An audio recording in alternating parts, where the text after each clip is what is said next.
things to really get over, really. Not nothing too new, but there's a couple of other things as well. 5:40, let's crack on. Let me share my screen with you. Look, first thing, people, they're on to us. We've got 2 consecutive charges by the FA, one for a dodgy handball, complaining against a dodgy handball against Oxford, and then reacting to evident time wasting against Newcastle. I don't begrudge Newcastle. It is what it is. There's times we've had to waste time. There's times we will have to waste time. So I've got no beef, but I don't understand how the football is in play statistically. Less than average. The ball was in play at Newcastle, less than average, and obviously shocking decisions against Oxford.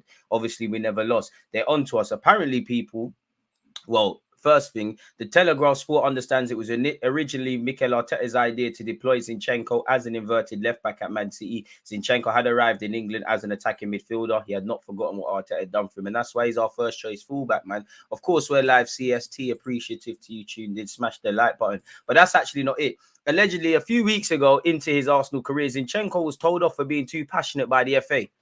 Really? A country that, I've seen a lot of legends for this country at my club and all, that are not necessarily good footballers, but they fly into tackles. They're passionate. Arsenal were accused of not having passion, of lacking pride in the shirt. A man comes in, he's excited, living his dream as an Arsenal fan. There's an issue. The FA's warning came in the form of a letter sent to Zinchenko in August as a result of his celebrations after a win against Fulham. We had to come from behind against Fulham, and obviously it's 3 points. What are they on about? I'm sorry, but it feels, I'm not really this conspiracy theorist Arsenal fan, but it does feel like, I don't know what Arteta, Edu, Vinay did to someone's daughter in the FA, but you need to mend bridges in it because they're onto us. It seems like there's something a bit too sinister in that regards, man. I don't really understand that. Apparently, in the Premier League this season, Zinchenko averages more successful passes and progressive passes per game than any other Arsenal player. I mean, he's a centre mid by trade playing at left back, so that doesn't necessarily surprise me. But big up Zinchenko and Mikel Arteta and things like that. Arsenal's body composition requirements are slightly more strict than City's, and Zinchenko, who faces Spurs in another North London derby this weekend, is understood to be in better shape than ever. Run up the agendas, man. Run up the agendas, man. From the moment Zinchenko walked through the Arsenal doors, he's been one of the most vocal members of the squad. His message to teammates are they are capable of winning this league and should accept nothing less. Oi, Zinni, fullback union, we're the most important. Shout out to Mikel Arteta and Martin Odegaard, who have won player and manager of the month in the Premier League, respectively, as well, people. But cracking on away from all of that, what is this? So yeah, cracking on from all of that, people. As I said, make sure you're here for these things that we've got going on. As I said, Odegaard's been named Premier League Player of the Month for November and December. It's light work, man. It's light work for the class region. It's light work. We really do this. We really do this. I heard certain man signed João Felix were, throwing their panties at the fact that he was dropping shoulders, and I heard he didn't complete the game. Allegedly, Mikel Arteta's second choice striker, Eddie Nketiah, throws down Gabriel Jesus challenge. I can be Arsenal's #1 striker. Even though I don't necessarily believe that, you should believe that. I want everyone to, whether you've come through the academy, whether you've been bought for 40 odd million. Why we're all friends and that, and it's a team. We're here to play a game. So I believe that. If you don't believe you could do that, wearing the number 14, you should move away. So I respect that from Eddie Nketiah, and I love his attitude, as I've said numerous times. Apparently, he said, of course, I've just signed a new contract. I wouldn't have if I didn't believe I could play, and I'm sure the coaching staff believe in me. And that's all that matters. As long as Arteta believes in you, the fans aren't necessarily important because we've shown opinions can fluctuate. I try to focus on helping the team and improving as a player. I'm only 23. I've still got a lot of years to grow and improve. I wish Jesus a speedy recovery. We want him back and we need him back for the team. For myself, I just go about it game by game. I know what I can do. I know what I can bring to the team. And it's just about working hard and giving my all to be able to show that and contribute. Lokonga, I hope you're taking heed. I've always been an Arsenal supporter. I joined the club at the age of 14. I understand the importance of the derby. I know what it means to the fans, and we're going to give everything to go there and try to get 3 points. Big up Eddie Nketiah, people. Cracking on. This isn't necessarily relevant, but this is in relation to Fulham, people. The agenda against Arsenal is so obvious. It's true. People always against us celebrating if we win this league. Touch wood. Why? It's popping off, bro. They're going to have Arteta Edu and Cole. Arsenal should cease to exist. We should party like never before. And we need to, wherever Richard Keys lives, because he can't work in England after his comments, we need to go over, book a flight over there and celebrate in front of his gaff, bring all the Arsenal hooligan fans and let off fireworks and make bare noise. Apparently, Marco Silva is speaking about a bunch of players, but in relation to Cedric, he said, I'm not saying that Cedric is true or not. We are looking for that position. I will not hide to you. So what does that say, people, where Fulham are concerned? And you know what? At this moment, certain other London clubs could do with Cedric. He's looking better than Emerson Royal and big up Reece James, but he's not about really. We've been linked with Fresnadar again of Valladolid. 1 minute it's Newcastle, Real Madrid, then us. Allegedly, he's actually at London Hotel, which again, I don't know if that necessarily means joining Arsenal, but it is something to consider, folks. With rumours about the possible departure of Ivan Fresnadar from Real Valladolid in the form of a $1 million transfer, his agent, Luis Bajai, has spoken. Allegedly, people apparently in this snapshot you can see a swimming pool next to the phrase to disconnect. What stands out the most, however, is the location, a Holiday Inn in Kensington, which again draw into that what you want to draw, people. With several English clubs interested, one is London's Arsenal, leaders of the Premier League, leaders of the Premier League, leaders of the Premier League. I never knew that. In recent days have become very interested in the player. For this reason, curiosity about this trip increases, relating to Fresnadar even more. I mean, he could be in a London hotel signing for another club. He could just be on holiday, or Arsenal, Spurs, Crystal Palace, Brentford, any London club, Chelsea could be interested. So it all depends what you read there. I'm sure a lot of you, and B said it there, you know, Leandro Trossard's been linked with Liverpool, Arsenal, at Chelsea, and more sort of substance, I would say Spurs. Apparently his future's in doubt at Brighton as he's banished from first team training by their manager due to concerns over his attitude. Crazy. And now he's a doubt to play Liverpool. I'm sure Liverpool fans won't care because obviously he savaged them people, you know. I appreciate the signing, but is he another Pepe? As you said, Pepe got the transfer for purple patches, Mudryk the same. I hope not, you know, I hope not. But truthfully, broski, who knows? At the end of the day, if he does the business, no one cares about the transfer fee. What I would say is, what I see from my limited knowledge, look, Mudryk looks a very exciting player. Looks like he could take someone on 1v1. Looks closer to a bit like Martinelli. Is a bit different to what we have. He looks like he's continuously on getting shots away and just provoking havoc. I think he's obviously a smart player, plays with his head up. I do think there's scope to improve and he can play in tight spaces. I do think there's been a shift in his mentality. I do think there's a rough diamond. But at 21 years of age, if you're labeled the Ukrainian Neymar, best after Mbappe and Vinicius, there's a certain degree of hype that you can't be hidden from. And when you look at the reality, he is great business if they're going to get 60, 70, 80, 100 million euros, whatever, from Arsenal, because he's 21 years of age, 70 odd appearances across 2 loan spells, and obviously 44 for Shakhtar. If we just mile it down to Shakhtar, he's played 44 times. Fantastic business, especially with what's been going on with Ukraine and them losing players and losing money out the door as a result. But he's 21. You're not going to be the finished article. There's a culture shock that's going to hit him with what Mikel Arteta wants you to do off and on the ball. There's adaptation on and on the football field. You know, your physical condition, obviously, when the World Cup stopped, other leagues primarily the Premier League, we got going, we kept playing, we kept doing what we're doing. He's now in a mid-preseason sort of training camp with Shakhtar as their season's about to gear up. So I say that to say this: how fit is he really? We've all seen the images of him in Dubai working with personal trainers and that, but is he in the best condition, really and truly? And obviously, he's going to have to adapt to the intensity and ultimately the step up in the Premier League, because you're a big fish in a small pond at Shakhtar. If you're good 1v1, if you can score goals, if you can get assists, if you have potential to be, to as much as I like it, when I look at it on the other side, I don't really care, because if you shouldn't be at Arsenal if you don't have these things. And I think this is the best time to sign players. Evidently, you saw against Newcastle, we could have liked some greater attacking options to bring off the bench. Obviously, he isn't necessarily starting. Smith Rowe is getting back fit, and that left wing was his. Smith Rowe can't grab that off Martinelli. Martinelli don't care for this guy signing. Nobody wants to lose their spot. So we could give him that healthy scope to adapt, and equally he could help us progress. But where Trossard's concerned, people, the attitude thing, he's been alienated from training, probably trying to engineer a move away in January, really, excluding the summer. As you know, Brighton have taken out a year in his contract. Do you believe that this season is our new normal for football and we should be finishing top 2 next season too? Or is it more like Leicester's fixtures and luck on the night? I do believe you need luck in football, but at the same time, we've played 14, 15, 16, however many games. Any luck that Arsenal benefited on has been a byproduct of us doing things this season so far that we haven't done in seasons before, really and truly. Raw.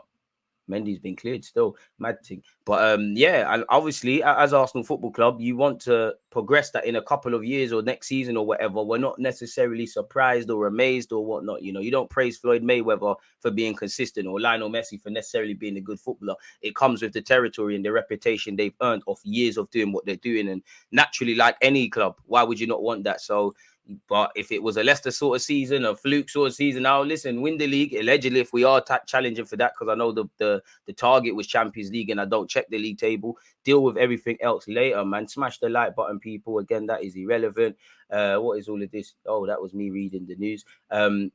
Arsenal make contact with Sergej Milinković Savić agent. Arsenal have reportedly been in contact with the agent of Lazio midfielder Sergej Milinković Savić to discuss a possible move to the Emirates Stadium. As you know, the 27-year-old has been consistently linked with a move away from Lazio over the last few years, with a number of clubs said to be admirers of the Serbian international. Manchester United, Chelsea, Real Madrid and Barca are among the clubs to be linked with Milinković Savić, who has entered the final 18 months of his contract with Lazio. According to this report in Italy, Arsenal have now made contact with the Serbian's agent to discuss a potential switch to North London during this summer's transfer window. Some actually say he could, some reports that we've covered in the last few days have said that, they'll take a 10 million loan fee in January with an obligation to buy in the summer for 40. So I don't know if that means you run them another 30 and the true cost is 40 million euros, or if it means 50 people. He's been in good form. He's got 5 goals and registered 7 assists in 22 appearances so far. He obviously played at the World Cup where it was underwhelming for the whole of Serbia, really and truly. Again, we all know Milinković Savić and his boss and the Lazio president said they wouldn't sell him for anything less than 120 million, which equates to 105. With him being contracted until 2024, it's a bit of a madness.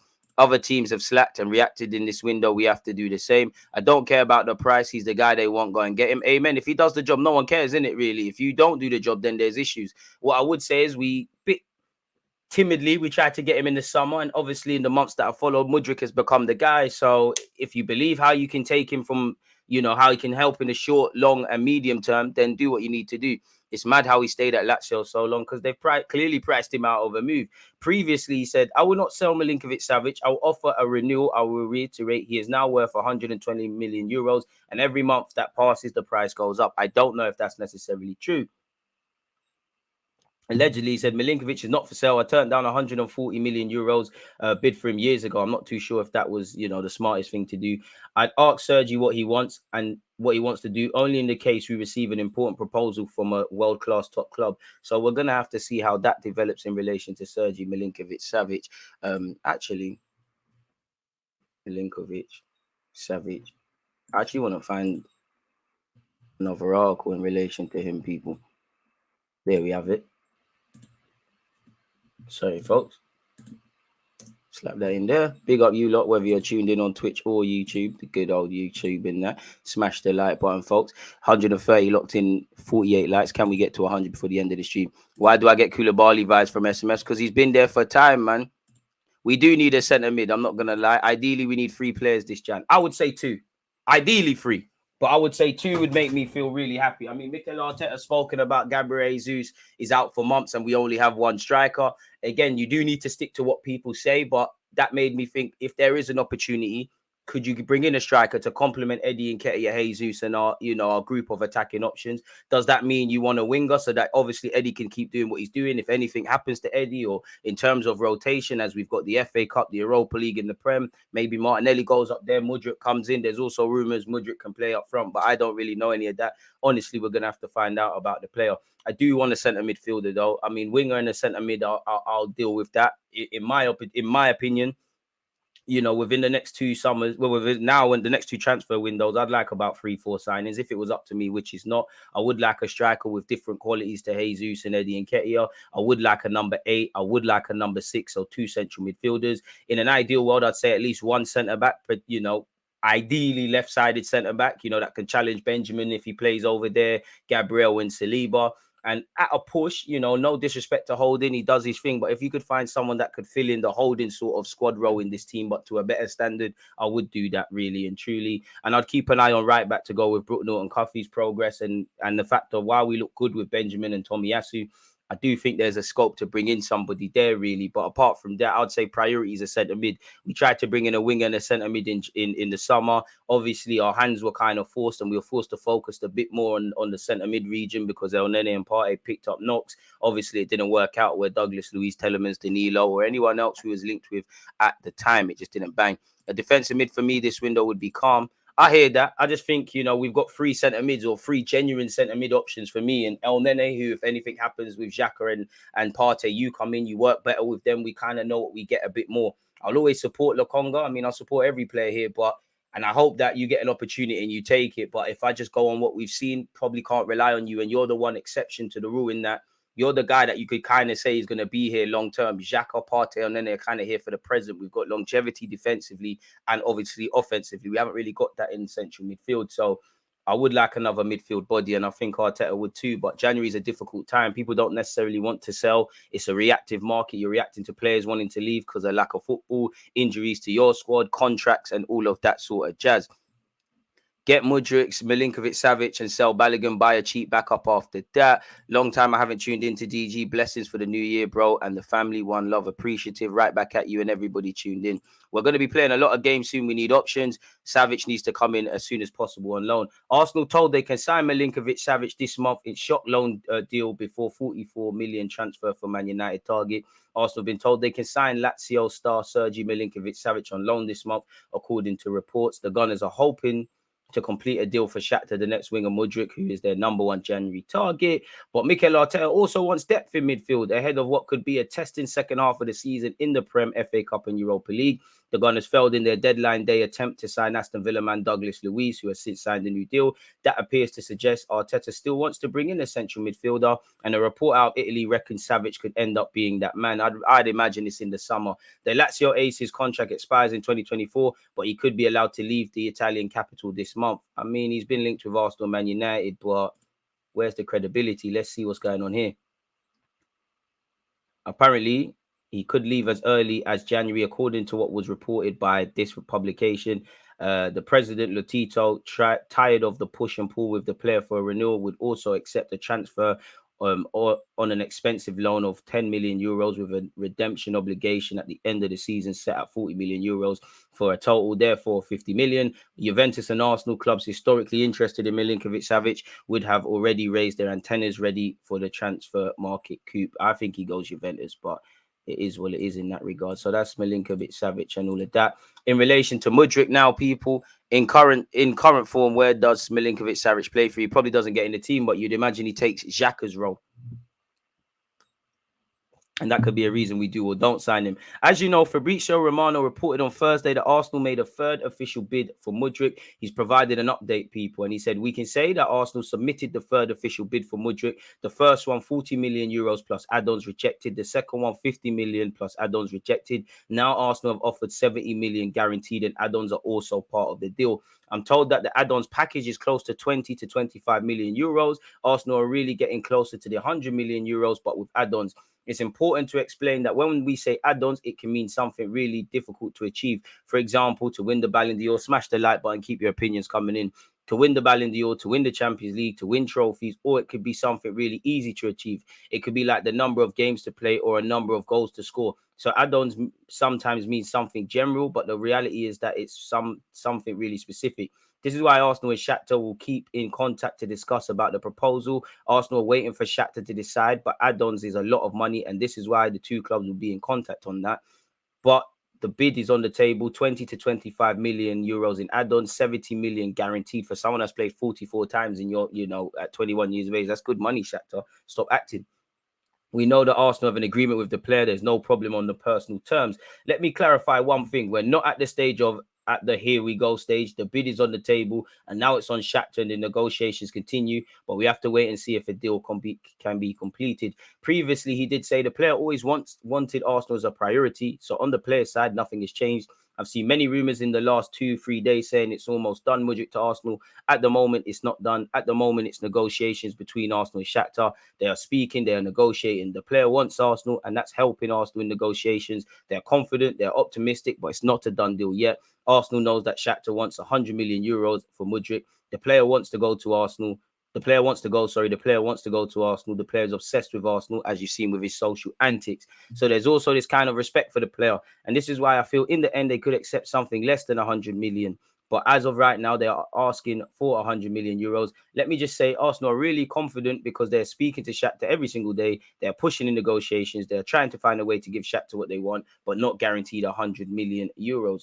Talks ongoing. Arsenal are confident, but it is not done yet. It's not over to the fat lady sings. You should become an agent. I should, man. YouTube the wrong hustle. We shouldn't forget spots have to be made to accommodate signings. Would you really? I hear that, but would you really think there's not a spot for a central midfielder? I'm with Mudryk. We can play Martinelli in the middle or play with our 2 old strikers up front formation. Either way, we need that extra firepower. Xhaka is done out here. He's been terrible last few games. We need Savić. Classic Gooner. I'm going to have to disagree. I don't think Xhaka's been terrible this season, much less our last 2 games. He might not be scoring goals, but that's a madness. I like Martinelli, but I think Mudryk will take his spot. Mudryk is faster and less selfish. The amount of times I've seen Martinelli hold on to the ball for too long. And again, without having 10 games to bring to Mudryk, do you think some of the... And I back it, I want Mudryk to believe he could take spots. I want everyone to believe that. But do you really think that's going to be too dissimilar? All of them do. As great as Martinelli, Saka, Smith Rowe, and all these young dons are, even Jesus to a slight degree, and Eddie, that sometimes they shoot when they should pass when they should shoot. Sometimes they don't necessarily take opportunities. Sometimes they overdo it. Check out the video I did on my YouTube page, people, and I'll find it for you, where Ukrainian football expert of Zora London, Andrew, we spoke about that. We spoke about Mudryk's weaknesses, and he said at times he will do too much. That's no disrespect to him. That's not dissimilar from Martinelli, but I expect that. As I said, 21 years of age, people. He's 21. He's played 44 times. I'm not expecting a guy to be the finished article. As long as Arteta knows how he can help us in the short term, how he, knows his strengths, and how that can help us make his strengths even greater and evidently work on his weaknesses. Where is it, bro? We've brought out Beervid. There it is. Let me get the link for you guys, people. Again, this is some extended homework for some of you. Don't go and play it. Let me come back to the screen. There we go. So I expect that sort of stuff, bro. But yeah, carrying on this, people. Arsenal close to agreeing a deal for 80 million star Mudryk by paying more than 50 million up front, with the Gunners in pole position despite Chelsea's interest. We've seen what they did to João Felix already. When last did he get a red card? Agendas after agenda. Getting paid. He just come in London for a holiday, man. Arsenal are close to an agreement with Shakhtar Donetsk for Mudryk. The deal is believed to be worth between 75 and 80 million for Mudryk. The Gunners are prepared to offer more than 50 million up front for the winger. Shakhtar Donetsk initially set an asking price of 88 million for the 22-year-old. There's growing confidence that Arsenal are close to an agreement with Shakhtar Donetsk over a January deal for Mudryk. Sources in Ukraine say discussions over a move for the Ukrainian international believed to be worth between 75 and 80 million are still ongoing. Shakhtar set an asking price of 88 million for the 22-year-old, and it's understood Arsenal could now be prepared to offer more than 50 million up front. As we've seen, personal terms are not expected to be a problem, given Mudryk has made clear his desire to join Arsenal. The two clubs are trying to find common ground on the structure of a deal, namely the proportion of add-ons and whether they can be met by Mudryk. So that seems to be the consensus. Arsenal's opening 2 bids were turned down, and there were fears that Chelsea could scupper their move for Mudryk, Mikel Arteta's primary January target. Sources claim Chelsea remain in talks with Shakhtar, but Arsenal have always appeared in pole position due to Mudryk's clear desire to move to North London. So again, assuming Mudryk happens, that's Mudryk, Jesus, Richarlison, and Rafinha, who have all turfed Chelsea and played them really. And Shakhtar have done well to kind of play Arsenal and Chelsea against each other. Arsenal have done well to stick to their guns, but we do want to get this guy in. Arteta did previously say the problem is that we only have one striker, and to cope for that many months until Gabby is back is not easy, but we have to get the most out of the players that we have at the moment. If we can have some reinforcements, great. So the gaffer has said it there, really. Again, kind of the same thing with Mudryk. Arsenal make new offer of 62 million plus bonuses for Mudryk following further talks, people. So yeah, man. The restructured proposal is understood to be around 62 million plus bonuses. The key for Shakhtar is that they wanted more upfront than the 45 million offered. And while their ideal is 80 million, they're expected to accept slightly less. Again, scrolling all the way down, we all know Chelsea have been involved. We all know the social media antics that Mudryk is doing, people. So we'll have to see. Currently, he's in Turkey because he's contracted to still work for Shakhtar, and they're beginning for their resumption of the Ukrainian league, people. So it is what it is. Also, have you heard why we lost interest in Danilo? Maybe there's other targets. Maybe we've on further scouting, Danilo's not the guy. We're going to see if he allegedly goes thingy, innit? If he allegedly goes Nottingham Forest. Let's try Milinković Savić on loan, and if it doesn't work out, try Fiori in the summer. Smash the likes, people. Get the likes up to 200 and subscribe. Join the DG Nation. South London's finest. You're too nice. S has said, big up DG. One love, my guy. If Mudryk happens, you playing Martinelli through the middle or holding on with Eddie? I think right now, Martinelli would stay through the middle, because on one hand, I do think Martinelli has the scope to play on the left, on the right, and long-term up front. But with Jesus gone, if it's not broke, don't fix it. I don't really want to mess around with Martinelli at this moment, but it is something to consider. It is something to do. And with Eddie Nketiah, until he does anything else, he's showing he deserves it. He's doing well. Yes, he's added a couple of goals to his game recently, but I think his general performance has been good. So until we have to really explore that, I wouldn't do it right now. But long-term, Martinelli being able to play as a striker is something. But there's a lot of education that Martinelli is shown from a year ago playing left wing. There's a lot of re-education they'll have to do to play up front. And we've lost already what Jesus gives us. What Martinelli's giving us presently, you might lose that with him playing up front, because you're going to have to kind of be selfless. And Martinelli's in a nice way. He's got ants in his pants. He wants to get involved. He'd have to play slightly different, but he's quick. He's relentless in his pressing. Obviously, he's developing physically. He'd have to improve with his back to goal and how he affects the game, and sometimes making certain runs so that other people could take advantage. So the defo could do it, but I don't think I'd play around with it right now. It is nice to have options across the pitch, Daniel. Amen. Remember when Arsenal fans didn't want depth? Oh, we can't get Odegaard, Smith Rowe, and Saka this and Saka that, and the rest of it.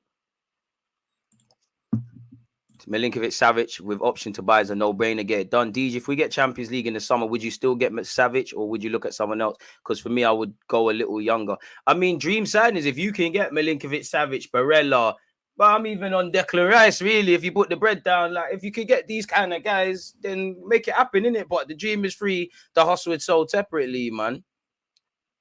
DG, to be honest, in your eyes, is this Mudryk worth the hype? I don't know, because I can't tell you his weaknesses. I can't tell you a time things have gone wrong in the game for him. I can't tell you 10 90-minute games. From what I've seen, it looks like you got some qualities that you can bring at Arsenal. What I would say is calm it all down a bit, because he's 21 years of age and there will be a culture shock, and he is joining mid-season. But Mikel Arteta and Edu, if you wanted him in the summer, you've obviously scouted him before that, before he's become known to us normal football fans. Since then, obviously, he's doing what he's doing in Ukraine, and he's doing what needs to be done in the champs.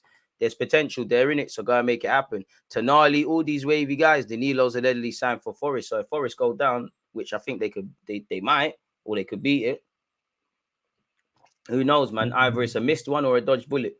Again, Arsenal edge closer to Mudryk deal as transfer talks accelerate with Shakhtar, says Charles Watts of Goal.com. Arsenal have edged closer to landing Mudryk after breakthrough in talks with Shakhtar Donetsk over the star winger. As we know, people, negotiations have been ongoing for weeks between the two clubs over Mudryk, who is desperate to make the move to North London this month. Shakhtar have been insistent throughout that they want 100 million euros in bracket 88 million for the 22-year-old. A figure Arsenal have been reluctant to meet. But the Gunners are now hopeful that a deal can be struck, with sources confirming to Goal that the protracted negotiations are now centered around the final structure of the transfer. So if we've got the framework done, we just need to dot I's, cross T's. We've got personal terms done. He just needs to do his medical once officially a bid's been agreed.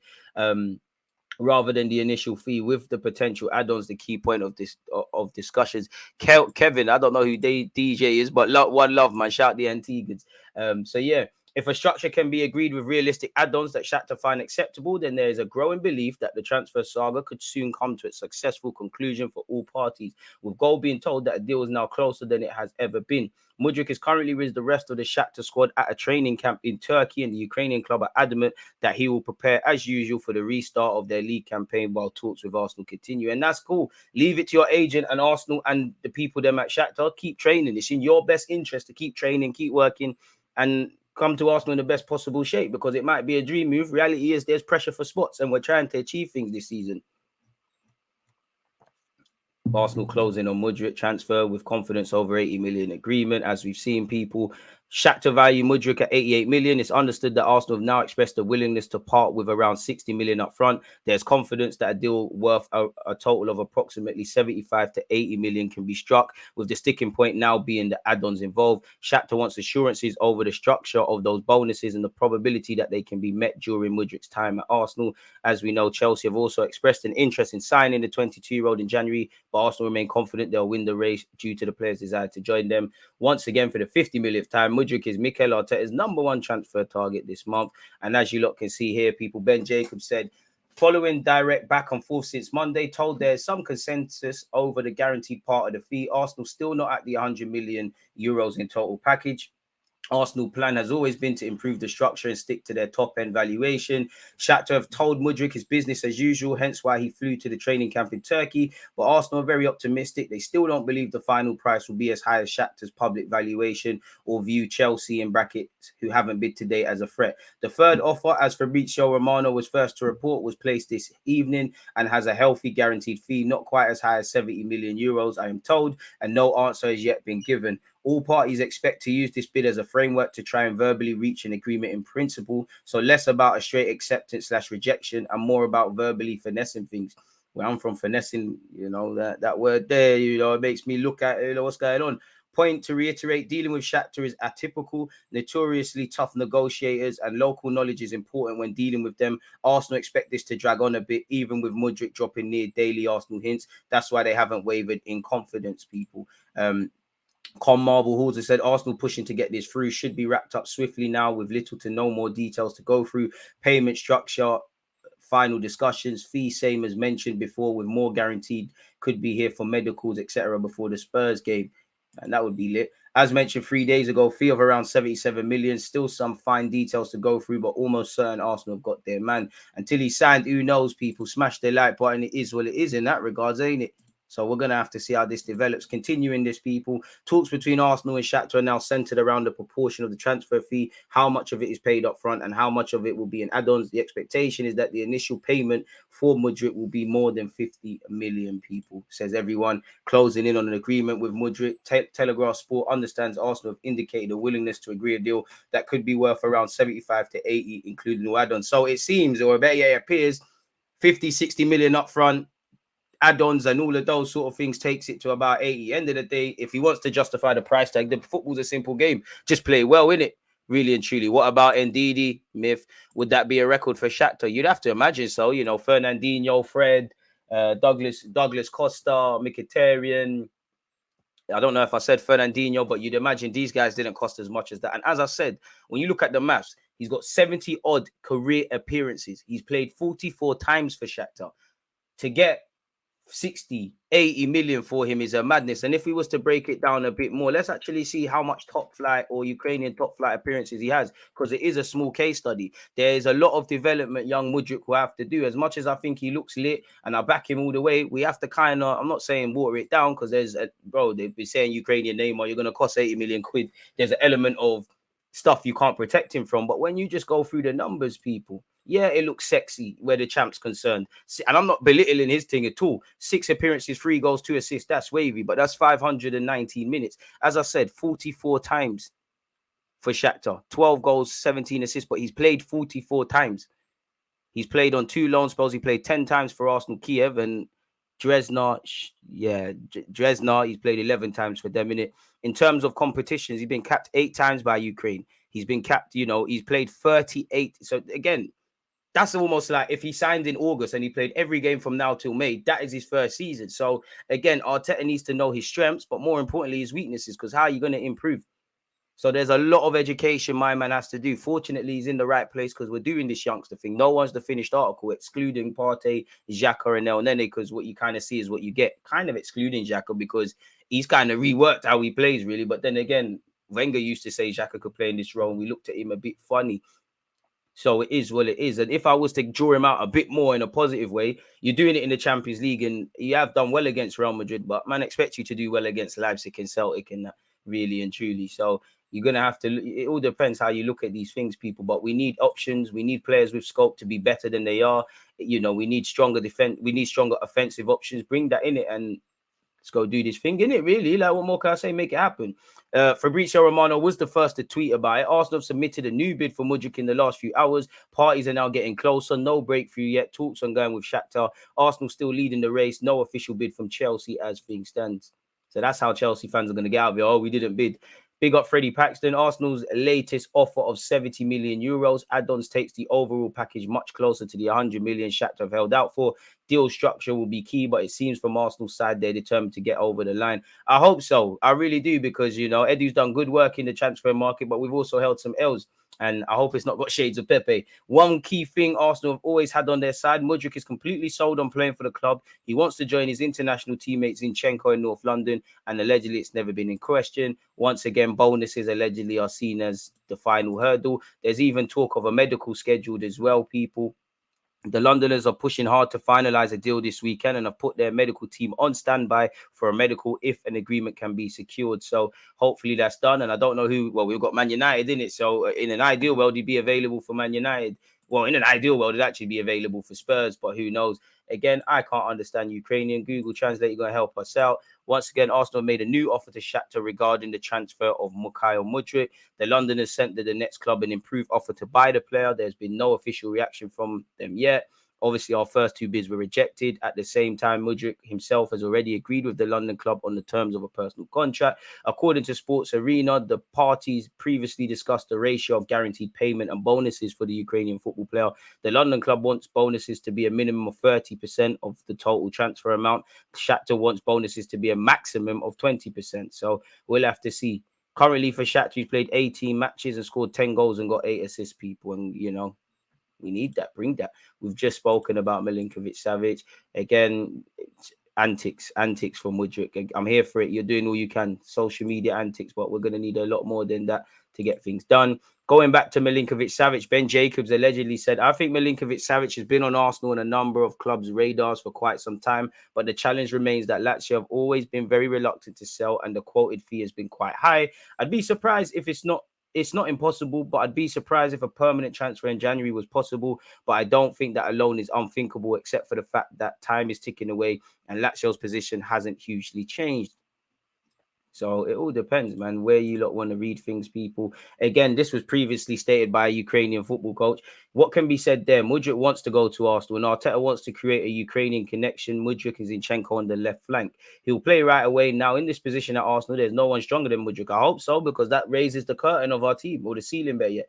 No one will ever give 100 million for Mudryk, and do not draw a parallel with Anthony here. He played so much for Ajax and proved himself there. And Mudryk is not yet a known footballer, a dark horse for Europe who shot this season in the Champions League. As for the transfer, I think the issue will be resolved at the end of January. And for the amount that Arsenal wants, the price will be quite decent, but far from what Shakhtar wants. The pitman can outplay themselves. If Mudryk is not sold to Arsenal now, they will not get such a sum for him again, allegedly, people. So, yeah, that's that. What is this? Apparently, Barcelona want to sell Rafinha, Ferran Torres, and Ansu Fati. And as usual, 3 clubs that tried to get him in the summer in Arsenal, Chelsea, and Spurs have allegedly been handed the opportunity. 55 million signed, 26 years of age. I mean, if you don't get Mudryk, I'd like both, but I feel we'll get Mudryk and maybe move towards another striker or leave that sort of region and go for a centre mid. If you could get him on loan with an option, why not? But Barcelona, we've got financial issues. You're bugging out if you think we're going to give you 55 million, regardless if he's Premier League proven and all of that jazz, really. You know, for Rafinha, would you want to give up on what's been your boyhood dream and stuff 6 months into it? I don't know. But if Barcelona want to cut their ties, then Ferran Torres, Ansu Fati and Rafinha would all be of interest, really. And we was Rafinha's third choice. He wanted Barca, then he wanted Chelsea, and then us. So I think like Vlahovic, the boat sailed, but you never know, really and truly, in this life, people. You really never know. Should we see if there's any other publications saying anything away from stuff? We've kind of seen this already. Shout out the Gaffer and Odegaard. Boy, everything's just getting wavy for us, ain't it? AC Milan are allegedly interested in Rafinha as well, people. So draw whatever conclusions you expect to draw there. Previously in the summer, you know, we did hear Edu speak about signing Rafinha. This was in July. I just said to Deco, can you explain to me the situation with Rafinha? He was clear. Edu, we have a good relationship. I'm not going to lie to you. His idea is to go to Barcelona because he's dreaming to go to Barcelona. We've been talking to Barcelona since a long time ago, and it does look like a bullet dodged at this moment in time for all fans. You know, Arsenal and Chelsea fans hate each other. We always link up to get at Rafinha. I think, okay, thank you very much. If something happens, then just let me know because I can explore and understand the situation. If not, no problem. We carry on with our relationship. The one thing I don't like about Rafinha, and I'm not one of them guys, if you can play on the right, you can play on the left. Martinelli's shown he can, remember Old Trafford a couple of years ago, he can play on the left, play on the right. Saka the same. Mudryk the same from the limited knowledge. And, you know, a couple of other adaptable players.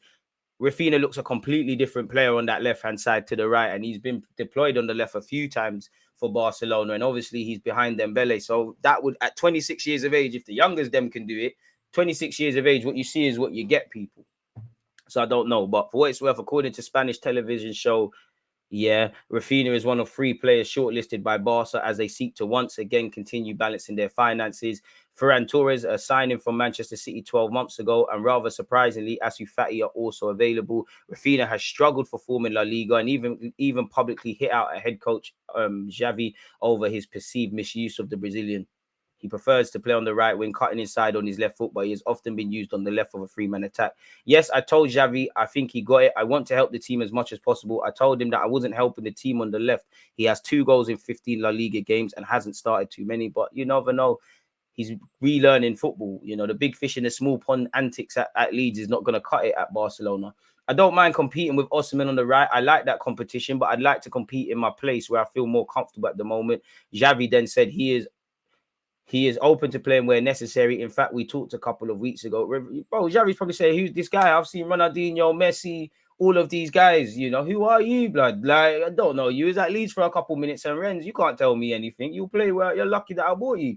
It's going to be important. It's been even more so coming off the bench. He always comes out well. It's going to be important. I have no doubts. I think he will get it right. I like to back people in it, but truthfully, who knows? What's this? See what Arsenal transfer these things saying. This looks meaty. Where's the goal? Where's goal.com's Arsenal transfers thing, man? Where is it? Let's see if we've been linked with anything else, people. Lie to me, man. Jude Bellingham settings or something, man. I love this positivity around our club. Arsenal have submitted a bid worth 70 million euros for Mudryk, allegedly. Admittedly, tired of that. Arsenal still in the hunt to sign Vlahovic. Yeah, right. You know, it seems like that one's gone. But Arsenal is once again interested in signing Serbian striker Vlahovic. The Gunners have been heavily linked to the young goal machine, and it looks like the club could make a move for him in the upcoming summer. The old lady Ford is pushing for a move away from the Turin and is eager to join the current Premier League leaders. I've seen statements about discussing Mudryk's shirt numbers, 30 like 11. I don't care what he wears. You need to sign for the club first, my guy, man. Do you expect Shakhtar to respond to that? I don't know, man. Arsenal got finesse, but if we win the league, I won't care. You have to overpay to a degree. Club record signing, it's happening surely. Good afternoon, my guy. I'm saying that this will be finished tonight. I hope so. Arsenal need more signings, but he's played in more Champions League games than our club. Amen. Rice would be perfect. We're really banking on potential, but at the end of the day, any transfer is a risk. Amen. Either way, he's a baller. I'm happy we're finally acting like a big club. Amen. Rafinha and Vlahovic crying, wishing they had just picked us. Brazy, man. I mean, Juventus was Vlahovic's dream. Rafinha, Barca was your dream. It can turn into a nightmare, but I'll never banter someone about their dream not quite happening. But boy, it looks crazy. Tossart seems to be doing the mercenary thing, and he's been banished from Brighton training. Apparently, we've joined the race to go in for him. We've spoken about Milinković Savić.